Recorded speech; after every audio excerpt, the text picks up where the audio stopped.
আজি আমি আলোচনা কৰিম ক্লাস 10 চেপ্টাৰ নম্বৰ 12 বৃত্ত সম্বন্ধীয় কালিৰ ইতিমধ্যে আমি 12.1 গোটেইখিনি কোৱেশ্চন সলভ কৰিছো তো এইটো ভিডিঅ 12.2 ৰ পৰা কোৱেশ্চন সলভ কৰা হ'ব কিন্তু 12.2 এক্সাৰসাইজ ষ্টাৰ্ট কৰাৰ আগতে কেইটামান ফৰ্মুলা আমি চাব লাগিব তো ফৰ্মুলাৰ ভিতৰত কি চাব লাগিব বৃত্তকলা আৰু বৃত্তখণ্ডৰ কালি ঠিক আছে বৃত্তকলা কলে সেক্টৰ বুলি কোৱা হ'ব আৰু বৃত্তখণ্ড কলে আমি সেগমেন্ট বুলি বুজিবা তো ইয়াতে বৃত্তকলা আমি কেনেকৈ পাম একচুয়ালি জন্তু আমাৰ বৃত্তৰ জন্তু সাৰ্কেল থাকিব সাৰ্কেলৰ জন্তু সেন্টাৰ পয়েন্ট থাকিব তাৰ পৰা যদি তুমি কি কৰা এটা ৰেডিয়াস তাৰ পৰিধি লৈ টানা আৰু এটা ৰেডিয়াস যদি তুমি টানি দিয়া তেতিয়া হলে এই জন্তু আকৃতি তুমি দেখা পাবা এটিয়ে বৰ্তমান কি হৈ যাব এটো বৃত্তকলা ঠিক আছে তাৰ মানে এটা বৃত্তৰ কেন্দ্ৰবিন্দুৰ পৰা যদি আমি দুডাল ৰেডিয়াস তাৰ পৰিধি লৈ টানো আৰু টানাৰ পিছত জন্তু আমি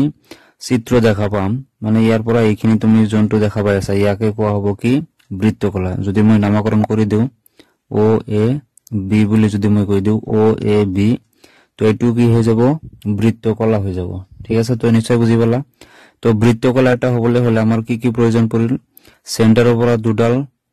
তোমাৰ কি লাগে ব্যাসাৰ্ধ লগতে ইয়াৰ পৰা এইখিনিৰ কথা যদি তোমালোকে কল্পনা কৰা কেৱল এৰ পৰা বি লৈকে তো এৰ পৰা বি লৈকে কি হ'ব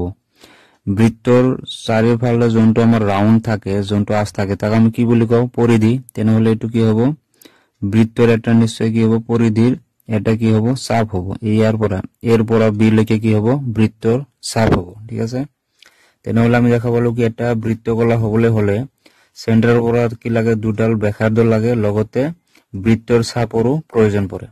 এতিয়া সো ওপৰৰখিনি তুমি যদি লক্ষ্য কৰা মানে ও এ বিৰ উপৰ ভাগৰ এইখিনিৰ কথা যদি কল্পনা কৰা তো এইটো এটা কি হৈ আছে বৃত্তকলা হৈ আছে তো এইটো হল কি ডাঙৰ আৰু এইটো হল কি সৰু জন্তু সৰু হ'ব তাক আমি নাম দিম কি গৌণ বৃত্তকলা বুলি কোৱা হয় কি বুলি কোৱা হয় গৌণ বৃত্তকলা আৰু জন্তু ডাঙৰ পাৰ্ট তোমালোকে দেখা পাই আছা ইয়াক কোৱা হ'ব কি গৌণ মুখ্য বৃত্তকলা ঠিক আছে মুখ্য বৃত্তকলা বুলি কোৱা হ'ব তো জন্তু আমাৰ সৰু থাকে তাক আমি কি বুলি কও গৌণ বৃত্তকলা আৰু জন্তু ডাঙৰ থাকে তাক আমি কি বুলি কও মুখ্য বৃত্তকলা ঠিক আছে এতিয়া ইয়াৰ ফৰ্মুলাটো আহিম পিছতে কিন্তু তাৰ আগতে আমি বুজি ল'ব লাগিব বৃত্তখণ্ডৰ মানে কি এতিয়া এটা বৃত্ত আছে কেন্দ্ৰবিন্দু এটা আছে যদি আমি কি কৰো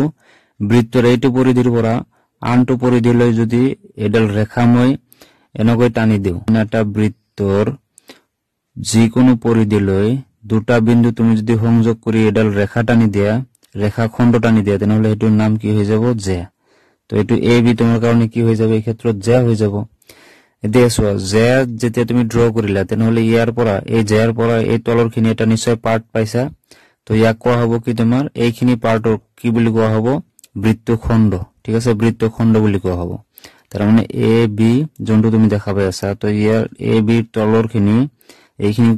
তুমি কি বুলি ক'ব লাগিব বৃত্তখণ্ড তেনেহলে ওপৰতো তেনেকুৱা পাৰ্ট তুমি দেখা পাই আছা ইয়াৰ নামটো আকৌ কি হৈ যাব তো ইয়াক কোৱা হ'ব কি এইটো এটা বৃত্তখণ্ড হ'ব কিন্তু যোনটো ডাঙৰ ভাগ তাক কম আমি কি বুলি মুখ্য বৃত্তখণ্ড বুলি কম আৰু যোনটো সৰু পাৰ্ট তোমালোকে দেখা পাই আছা ইয়াক কোৱা হ'ব কি গৌণ বৃত্তখণ্ড বুলি কোৱা হ'ব গৌণ বৃত্তখণ্ড বুলি কোৱা হ'ব ঠিক আছে নিশ্চয় বুজি পালা এতিয়া সোয়া তো বৃত্ত কলাৰ কালিটো আমি কেনেকৈ ওলাম আমি কি জানো যে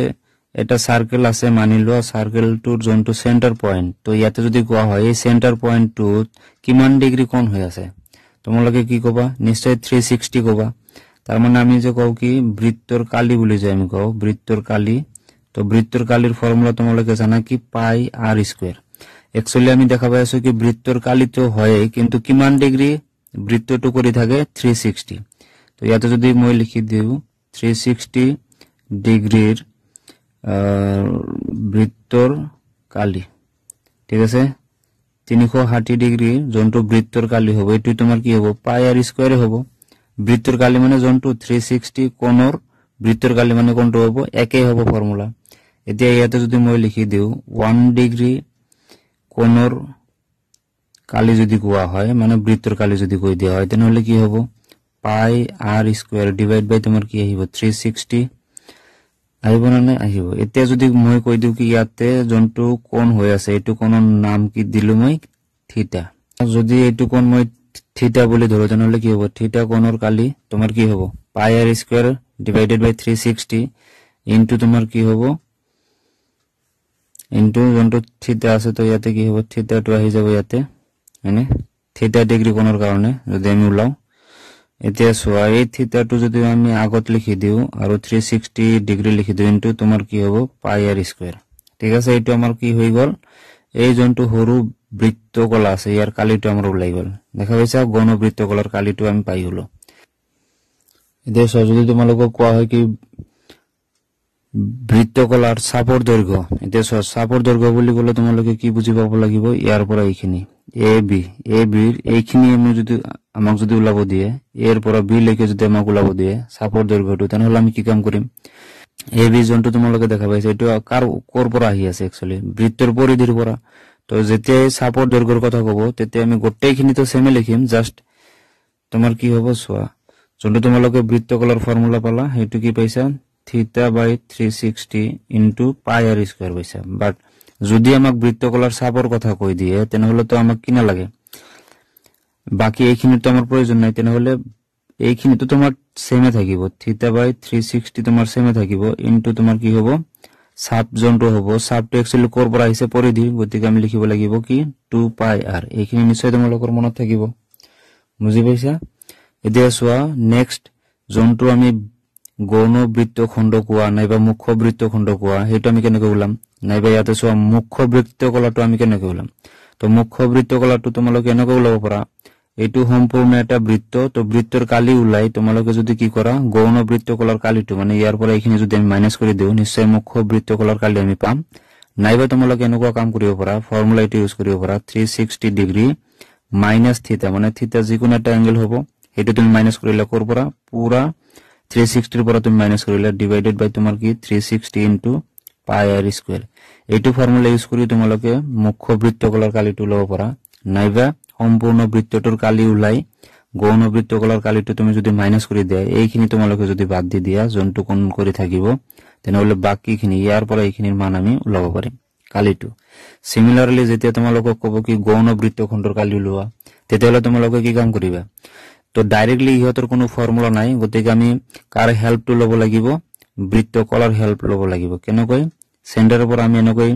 ৰেডিয়াস টানিম জিয়ালৈ যেতিয়া টানিম তেতিয়া আমি কি পাম এটা বৃত্তকলা পাম হয়নে তোমালোকে দেখা পাইছা ও এ বি ইয়াতে মই পি বুলি ধৰিলো তো ও এ পি বি এটো কি হৈ যাব বৃত্তকলা তো আমি কি কাম কৰিব লাগিব প্ৰথম অৱস্থাত বৃত্তকলাৰ কালি উলাব লাগিব তাৰ পিছত এটো এটা ত্ৰিভুজ তোমালোকে দেখা পাইছা ত্ৰিভুজৰ কালি উলাব লাগিব উলোৱাৰ পিছত বৃত্তকলাৰ কালিৰ পৰা যেতিয়া ত্ৰিভুজৰ কালি মাইনাস কৰি দিবা নিশ্চয় ইয়াৰ পৰা এইখিনিৰ কালি তোমালোকে পাবা তাৰ মানে গৌণ বৃত্তখণ্ডৰ কালিটো পাবা যেতিয়া তোমালোকক মুখ্য বৃত্তখণ্ডৰ কথা কব সিমিলাৰলি আমি কি কৰিব লাগিব স্টাৰ্টিংত বৃত্তকলা আমি ড্ৰ কৰিব লাগিব বৃত্তকলাৰ কালি উলাব লাগিব ত্ৰিভুজৰ কালিটো উলাব লাগিব হয়নে তাৰ পিছত তোমালোকে কি কাম কৰিব লাগিব গৌণ বৃত্তখণ্ডৰ কালিটো তো উলাই লব লাগিব মুখ্য বৃত্তখণ্ডৰ কথা কলে আমি কি কৰিব লাগিব সম্পূৰ্ণ বৃত্তটোৰ কালি উলাম তাৰ পিছত গৌণ বৃত্তখণ্ডৰ কালিটো মাইনাস কৰি দিম মুখ্য বৃত্তখণ্ডৰ কালিটো আহি যাব তো সোয়া 12.2 কোশ্চেন নম্বৰ 1 টু সোয়া কোশ্চেন নম্বৰ 1 তোমাক কি কৈছে 6 সেমি ব্যাসাৰ্ধযুক্ত এটা বৃত্তকলাৰ কালি নিৰ্ণয় কৰিব দিছে যদি বৃত্তকলাটোৰ কোণ 60 ডিগ্ৰী হয় তো ইয়াতে মই চিত্ৰটো ৰাফলি ড্ৰ কৰিছো নিশ্চয় তোমালোকে দেখা পাইছা বৃত্তটো ড্ৰ কৰি লবা সেন্টাৰটো দি লবা ৰেডিয়াসৰ কথা কৈছে আমি জানো বৃত্তকলা বনাবলৈ হলে আমাক দুডাল ব্যাসাৰ্ধ লাগিব তো তুমি পৰিধিলৈ টানি দিয়া তেনহলে ব্যাসাৰ্ধবিলাকৰ মান কিমান দি আছে 6 সেমি আৰু যোনটো এংগেল থিটা আছে কিমান দি আছে 60 ডিগ্ৰী তো ইয়াতে লিখি লব লাগিব সমাধানত দিয়া আছে r = 6 সেমি থিটা = কিমান হয় 60 ডিগ্ৰী তো বৃত্তকলাটো কি হয় একচুয়ালি কোনটো উলাব দিছে গৌণ বৃত্তকলা হয় না ও এ পি বি মানে এইখিনিৰ কালি আমাক উলাব দিছে তো বৃত্তকলা ও এ পি বিৰ কালি ইকুয়াল লিখি তোমালোকে ফর্মুলাটো জানাই কি হয় থিটা বাই 360 ইনটু পাই আর স্কয়ার এটা ভ্যালু বিলাক বহাই দিয়া তো থিটাৰ ঠাইত তুমি কিমান লিখিব পাৰা 60 ডিগ্ৰী 360 ইনটু পাইৰ ভ্যালুটো তোমাক ইয়াতে দিয়া নাই গতিকে লিখিব লাগিব 22/7 ইনটু r মানে কিমান দিছে 6 ইনটু 6 r স্কয়ার আছে গতিকে r মই দুবাৰ লিখিছো 0 ডিগ্ৰী 0 কাটি দিয়া 6 এৰ ভিতৰত 1 টাইম যাব 36 এৰ ভিতৰত 6 বাৰ যাব এতিয়া সোয়া 6 দি তুমি 6 কাটি দিয়া তো তোমাৰ হাতত এতিয়া কিমান থাকিব ওপৰত সোৱা অনলি থাকিব কি 22 into 6 তো ইয়াতে লিখি দিয়া 22 into 6 আৰু তোমাৰ হৰত কিমান থাকি আছে অনলি 7 তো এইখিনি তুমি মাল্টিপল কৰি দিয়া 6 এৰ যদি তুমি মাল্টিপল কৰি দিয়া কিমান পাবা 6 to the 12 or 2 1 carry 6 to the 12 or 1 মিলি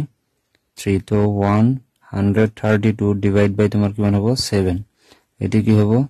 সেন্টিমিটার স্কয়ার তো এইখিনি হল কি আমাৰ ফাইনাল আনসাৰ